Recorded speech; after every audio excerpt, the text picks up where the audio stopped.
lagi di podcastnya Into IPB bersama Hairani. Jadi kali ini kita kedatangan bintang tamu yang menurut aku hebat banget. Kenapa? Karena dia adalah salah satu mahasiswa IPB yang punya banyak sekali prestasi dan pernah go internasional. Kita sambut aja langsung Kak Rido. Halo semuanya. Kenalin dirinya dulu dong Kak Rido. Oke. Halo semuanya, perkenalkan nama aku Muhammad Rido Saputra, biasa dipanggil Rido, dari IPB Angkatan 55 dengan jurusan Teknologi Pangan, Fakultas Teknologi Pertanian. Waduh, ini anak teknik nih ya, udah kelihatan nih dari muka-mukanya. Udah tuh, selain itu Kak Rido ini adalah salah satu youth speaker in Korea International Water Week 2019. Jadi skillnya untuk berbicara di depan umum tuh nggak usah diraguin lagi.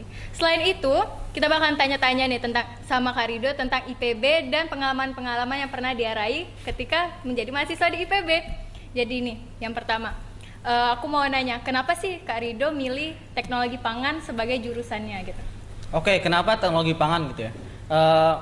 Dulu aku waktu itu masuk ke Indomaret kan misal. Nah di Indomaret itu kalau misalnya kita ngelihat jualan produk-produknya dari misalnya Citatos, sebut merek nggak apa ya, merek ya. Terus ada Pocari Sweat dan gitu-gitu, minumannya dan lain-lainnya. Itu semuanya resep dari teknologi pangan. Nah, oleh karena itu teknologi kan sekitar kita gitu kan. Nah, makanya aku waktu itu pilih teknologi pangan dan itu bakal insya Allah kedepannya itu bakal cerah lah kedepannya gitu. Karena kita nggak mungkin nggak makan tentunya kan. Iya, nih kalau tadi kenapa milih teknologi pangan, tapi kenapa milih IPB? Sedangkan kan banyak banget nih teknologi pangan di kampus-kampus lain gitu kan. Oke, kenapa IPB? Kan IPB itu biasanya terkenal dengan lingkungannya nih. Kenapa? Dulu waktu SMA itu tanya ke kakak tingkat, kenapa kak masuk IPB gitu kan? Beliau bilang kalau misalnya IPB itu pertama lingkungannya bagus banget untuk kita berkembang. Kenapa bisa bilang gitu? Lulusan alumni IPB itu biasanya punya usaha sendiri dan itu sesuai banget sama cita-cita Rido sendiri itu. Makanya Rido milih ke IPB. Oh, berarti fokus Kak Rido sebenarnya pengen buka usaha di bidang kuliner kayak gitu ya? Bener banget.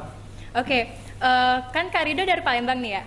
Nih, kan IPB tuh ada di Bogor. Kenapa sih kakak mau ngerantau sedangkan kayak di Palembang udah lama, udah di zona nyaman gitu? Kenapa sih gitu? Nah, kan kayak kata orang bilang gitu kan. Kalau misalnya perantauan itu tentunya tempat kita untuk belajar gitu kan. Nah itu udah aku buktikan banget gitu loh. Kalau misalnya aku kemarin ke Jawa, khususnya ke Bogor, itu kita punya ilmu baru dan juga wawasan baru, teman baru tentunya. Apalagi di IPB itu terkenal sama mini Indonesia gitu loh. Dari Sabang sampai Merauke itu semuanya ada. Dari yang orangnya tuh dari yang mau kecil besar gitu semuanya ada lah gitu. Iya kan? Karena mini Indonesia. Jadi dari Sabang sampai Merauke itu ada dan kita tuh punya wawasan dan adat-adat yang lebih luas gitu kalau misalnya di IPB. Itu penting banget tuh. Berarti relasinya juga Ya, lebih benar luas banget. lagi ya di seluruh Indonesia. Udah tuh kan di IPB ada asrama nih di tahun pertama. Kan kakak sempat ngerasain asrama nih. Menurut kakak apa hal yang paling kakak ingat selama kakak di asrama gitu? Nah selama di asrama itu yang paling diinget kan. Yang pertama sih tentunya kakak masuk ke kamar. Di kamar itu berempat nih. Teman yang pertama ada dari Bekasi, yang kedua ada dari Bogor, yang ketiga itu dari Kalimantan. Nah dengan ada 4 orang itu kita tuh bisa tukar pikiran yang pertama, terus juga tukar budaya dan juga kita bisa di sana tuh bisa tukar wawasan dan tukar pengalaman gitu loh. Nah itu tuh yang kerennya di PB gitu loh. Di tahun pertamanya aja itu kita udah bisa kenal beda tempat, beda daerah dan beda jurusan. Tentunya sekarang kan kita kan nggak bisa gitu loh kalau misalnya kita tuh hidup sendirian, misalnya kita mau ciptain startup gitu kan. Yeah. Nah itu kan pastinya harus mempunyai orang-orang di bidang pertama bidang keuangan yang pasti, terus marketing itu kan kita nggak bisa sendirian gitu loh. Nah dengan adanya IPB itu memfasilitasi kita untuk bertemu orang banyak dan tentunya nanti kita bisa menggapai masa depan lebih gampang gitu daripada universitas lainnya gitu loh. Kayak gitu. Jadi banyak banget ya keuntungan kalau kita masuk di asrama IPB. Benar banget. Nih, lagi mau nanya, kan Kak Rido ini salah satu mahasiswa yang bisa dianggap berprestasi banget kan di IPB. Waduh. Sebutin dong kegiatan-kegiatan yang kakak pernah lakuin di IPB, udah tuh prestasi-prestasinya apa aja sih? Oke, kalau misalnya soal dari yang lakuin ya, mungkin dimulai dari sekarang aja kali ya. Nah sekarang itu aku sekarang lagi jadi ketua Indonesia Green Action Forum UKM di IPB di tahun ini. Terus yang kedua sekarang lagi di Accelerize Indonesia, itu merupakan food startup hub pertama di Indonesia yang menjadi sebuah inkubator di mana di sana itu kita menggabungkan F&B pengusaha-pengusaha F&B, dan nanti kita inkubator dan nanti kayak nonton startup kan? Iya, nonton. Nah, itu kayak diibaratkan kayak jadinya sandbox-nya di Indonesia gitu loh. Nah, alhamdulillah sekarang aku sekarang lagi di sana gitu. Jadi ambasador di sana. Dan nantinya di tahun 2021 kita bersama tim aku bersama kakak-kakak yang lainnya di tim sana itu bakal ngadain acara namanya Future Food. Ya, nantikan di Excellence Ambassador Indonesia ya. Terus yang ketiga sekarang itu mungkin di samping organisasi juga sekarang mungkin ikut lomba gitu-gitu kan. Nah, lombanya ini kalau misalnya sekarang terakhir kemarin alhamdulillahnya mungkin belum rezeki, tapi alhamdulillah dari 3.000-an peserta itu jadi 13 finalis. Aku dan tim tuh kemarin lolos ke 13 besar finalis Astra Competition Ide Bisnis gitu loh. Itu jadi 13 besar alhamdulillah, top 13. Nah, terus yang mungkin ke belakang lagi, kemarin juga menang juara 2 Business Plan Competition di World Food Day. Juara 2 bersama tim juga. Tentunya ada anak Ika Musi juga di sana. Ada Alika, ya sama tim kemarin, sama Alika juga kemarin sama tim gitu kan. Nah, itu alhamdulillah juara 2 di World Food Day Competition. Terus juara 2 lagi di lomba video, karena aku pribadi suka video gitu loh. Jadi juara 2 juga alhamdulillah sama tim juga. Terus juga sebelum-sebelumnya juga ikut lomba Business Case Competition di Universitas Pembangunan Jaya, UPJ di Jakarta. Itu alhamdulillah juara 3 di sana. Terus juga yang sebelum-sebelumnya lagi mungkin di tahun 2020 ini kayak yang pertama ada juara 1 lomba nasional SI Competition di Rafatex 2020. Terus yang kedua juga juara 2, juara 1 lagi sih sebenarnya, juara 1 lagi itu di Universitas Parmodia di itu SI juga. Terus juara 2 di Universitas di apa ya namanya itu ya? Juara 1 di apa sih sebutannya? Universitas Madura, Madura, lupa. Maaf nih ya, lupa. Kemarin alhamdulillah juara 1 di Madura juga UTM. Terus juga kemarin sebelum lagi juga juara 2 kali ya. Juara 2 di Universitas, bentar, ingat dulu. Apa ya, atau lagi ya? Lupa atau lagi. Sumpah bener lupa. Lupa atau lagi nih. Nah, terus mungkin sebelumnya lagi juga dulu pas lagi di tingkat pertama tuh sempat nyoba-nyoba gitu loh. Yang mana yang paling terbaik, karena dulu pernah nyoba di lomba debat juga. Tapi mungkin kayak lomba debat tuh mungkin lolos finalis doang gitu-gitu. Terus kalau misalnya lomba di KTI, nah itu ketemunya itu sebenarnya di KTI awalnya. Awalnya berawal dari PKM, Pekan Kreativitas Mahasiswa. Nah, itu jadinya tertarik banget nih di bidang karya tulis ilmiah, baik itu dari KTI, esai maupun business plan kayak gitu-gitu loh. Nah, makanya di tingkat 2 tuh mulai nih mencari-cari gitu loh yang lomba-lomba yang lainnya. Makanya alhamdulillah sampai sekarang itu udah prestasinya bisa dibilang masih biasa aja gitu dibandingkan orang lain, tapi insya Allah bakal terus belajar lagi, karena kerennya di PB kayak gitu loh, kita tuh dituntut untuk terus belajar lagi, dan kita tuh bakal kompetisinya tuh bakal kita tuh ngerasa kita tuh harus lebih lagi gitu loh. Nah, itu kerennya di IPB. Nah, terus juga di tahun 2019 alhamdulillah kemarin terpilih jadi salah satu youth speaker, pembicara muda di Korea International Water Week di Daegu, Korea. Itu tahun 2019 di bulan September. Nah, sekitar 5 hari kemarin. Mungkin bisa cek di Korea International Water Week 2019 gitu loh. Nah, itu alhamdulillah kemarin bisa jadi pembicara muda gitu, mewakili pemuda Indonesia khususnya dari IPB gitu loh. Nah, kemarin berbicara mengenai air kan contohnya ini mungkin aku kasih case-nya gitu kan, contoh masalahnya. Nah, waktu itu di Jakarta pernah ada temuin data kalau misalnya di tahun 2040 atau 50 itu dataran Jakarta bakal hilang oleh air gitu, bakal dibanjiri oleh air gitu loh. Nah, itu kenapa gitu? Nah, itu Ridho bawa kemarin di Korea International Water Week itu. Nah, terus juga kemarin juga ikut summer course juga di universitas di Malaysia. Itu selama 10 hari kemarin. Mungkin itu sih track recordnya kalau misalnya ya kayak gitu. Mungkin bisa dilihat juga LinkedIn gitu kalau misalnya ada yang ketinggalan gitu. Kayak gitu sih sebenarnya. Wah, gila, banyak banget ya, sampai kayak ada yang dilupain malah ya, saking banyaknya prestasi. Udah tuh kayak dengan prestasi yang begitu banyak pasti ada tuh jatuh bangunnya. Pernah ngerasain gagal, gimana sih caranya biar bangkit dari rasa gagal itu dan pengen jadi pemenang gitu? Oke, dulu waktu tingkat 1 itu bisa dibilang kayak ikut 10 kali lomba, 10 kali gagal gitu. Ya, dulu kayak ikut lomba debat 2 kali, kayak udah ke Lampung gitu, ikut di Lampung lulus 8 besar, ketemu Telkom, gagal, kalah gitu kan. Terus ya banyak lah jatuh bangunnya, kayak ikut lomba esai juga jatuh bangun juga, kayak belajarnya tuh ibarat kayak dulu tuh bisa dibilang kayaknya bisa nih, tapi ternyata gagal lagi, kalah gitu loh. Kenapa nih, bisa cari gitu kan alasannya kenapa bisa gagal gitu kan.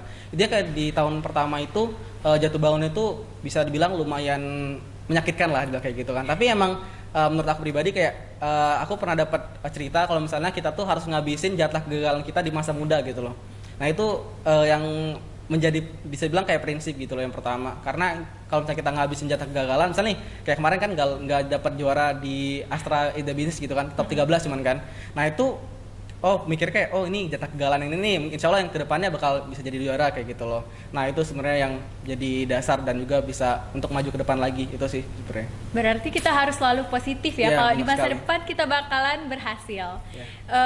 Dengan kegiatan yang begitu banyak nih, gimana sih cara Kak Rido bagi waktu antara kuliah sama kegiatan-kegiatan itu gitu kan? Jadi penasaran kan? Oke, kalau misalnya untuk jadwal kuliah, organisasi sama lomba gitu ya. Kalau misalnya dari aku pribadi itu biasanya gunain yang paling kayak catatan gitu, notes. Kayak misalnya nih besok tuh mau ngapain aja di misal jam 7 mau ngapain aja, jam 8 ngapain aja, jam 10 ngapain aja, misal jam 11 ada rapat, jam 12 ada rapat, terus jam makan siang gitu ya, istirahat gitu kan, terus jam 3-nya ada kuliah atau gimana gitu. Nah itu biasanya membantu kita. Nah sebenarnya bukan cuma itu aja gitu loh, karena aku pernah baca, mungkin ini cerita kali ya, baca dari buku juga kalau misalnya kita tuh membuat notes untuk hari besoknya, itu biasanya otak kita tuh secara tidak sadar bakal ngikutin gitu loh, ngikutin notesnya, walaupun nanti ada bakal yang terlewat gitu, kita tuh bakal kayak ngikutin secara tidak sadar gitu loh. Nah itu sebenarnya makanya kalau misalnya dari aku pribadi itu cara ngatasinnya dan juga cara ngaturnya itu dengan notes yang pertama. Terus juga mungkin bisa minta tolong ingetin teman gitu loh. Kan kita kan punya teman banyak kan di PB gitu kan. Nah kita tuh bisa minta tolong, nanti tolong teleponnya misal kayak gitu. Karena misalnya kalau takutnya kita lupa gitu kan. Terus kalau misalnya soal kuliah gitu kan. Nah itu juga kita kan banyak misalnya ada kerja kelompok gitu kan. Nah itu bisa saling ingetin juga biasanya kayak gitu. Itu keuntungan di PB juga sih kalau menurut aku, kayak kita tuh emang sama-sama untuk mau belajar dan juga sama-sama juga untuk ngatur waktu sama-sama, dan juga ada yang sibuk di mana itu, jadi kita saling bantu kayak gitu sih sebenarnya. Berarti manajemen waktu sama harus planning segala sesuatu yang ingin dilakukan hari esok. Ya benar banget. Itu. Kalau tadi kita udah bahas yang agak berat-berat, kita ada nih pertanyaan dari Instagram yang insya Allah nggak berat-berat ya. Oke, pertanyaan pertama.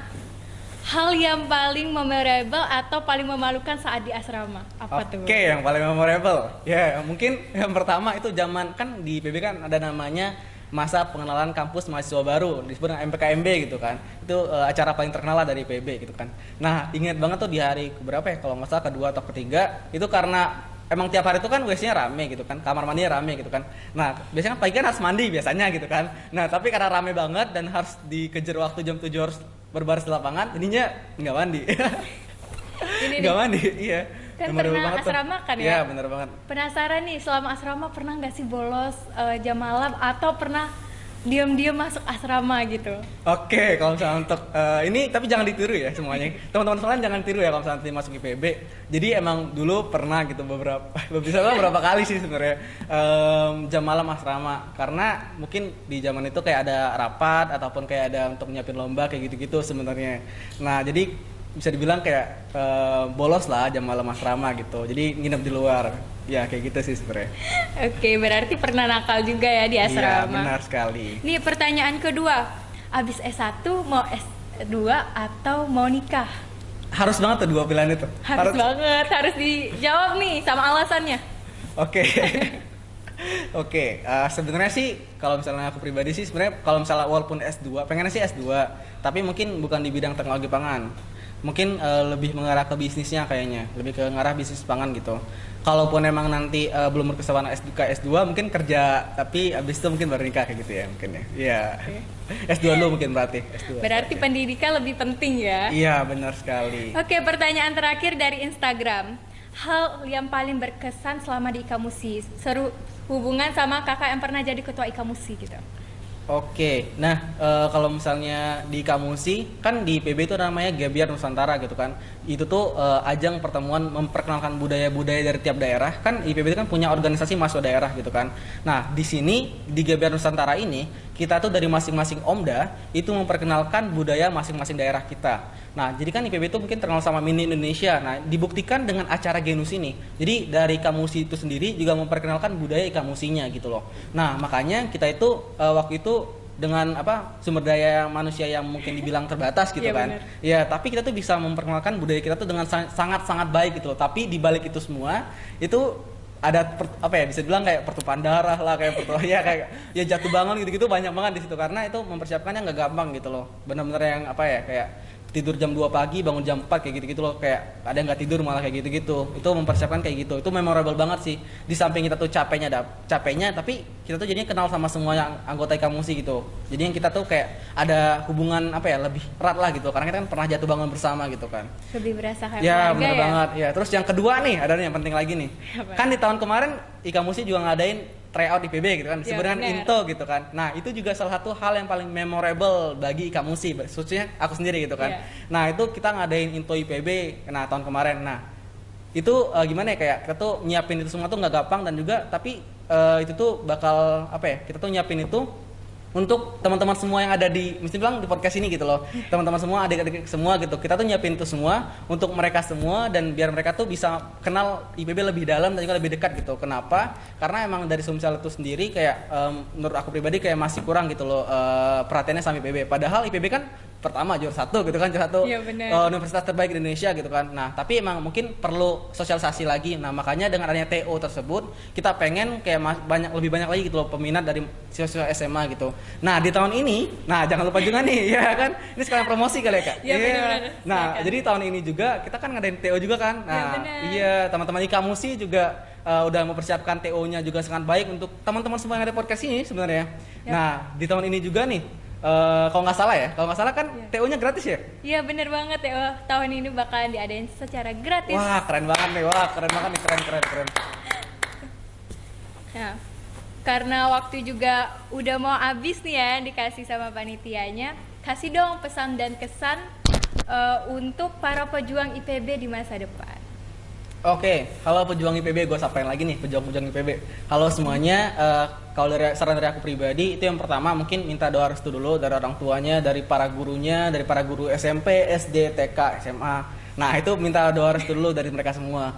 Terus juga yang mungkin udah tadi minta doa gitu kan, terus ikhtiarnya jangan lupa, kayak belajarnya juga jangan lupa, dan apa ya, jangan takut untuk mencoba gitu loh. Karena semua orang tuh kadang takut untuk mencoba, jadinya nggak jalan kayak gitu loh. Jadinya kayak nggak jalan. Tuh pesan dari aku sih, coba aja gitu loh. Karena kan semua orang kan nggak tahu gitu loh apa namanya, rezekinya di mana gitu kan. Nah, makanya kalau saran dari aku, udah minta doa restu, udah belajar, dan tentunya nanti coba aja gitu loh. Jangan takut, kayak cari jurusan yang kamu minati dan sesuai dengan passion kalian. Nah, kalau misalnya udah dapet passionnya, dan juga udah kalau misalnya nggak tahu passion, juga tanya ke gurunya ataupun tanya-tanya ke teman-temannya, atau tanya ke kakak tingkatnya, di sini juga bisa banget gitu loh. Nah, setelah dari itu baru nanti coba langkah gitu, ngelangkah aja itu. Karena satu langkah pertama tuh emang berat, tapi langkah kemudian itu bisa jadi gampang gitu. Kayak gitu sih kalau dari aku pribadi. Oke, mantap banget nih pesannya dari Kak Rido untuk kalian semua. Jadi jangan pernah lupa untuk ikhtiar dan minta restu sama orang tua ya. Jadi karena waktu kita udah habis, makasih untuk Kak Rido karena udah mau ditanya-tanya, udah mau dikulik-kulik abis nih kisahnya di IPB. Dan saya sebagai moderator hari ini mundur diri, dan selamat berjumpa di podcast selanjutnya. Bye-bye.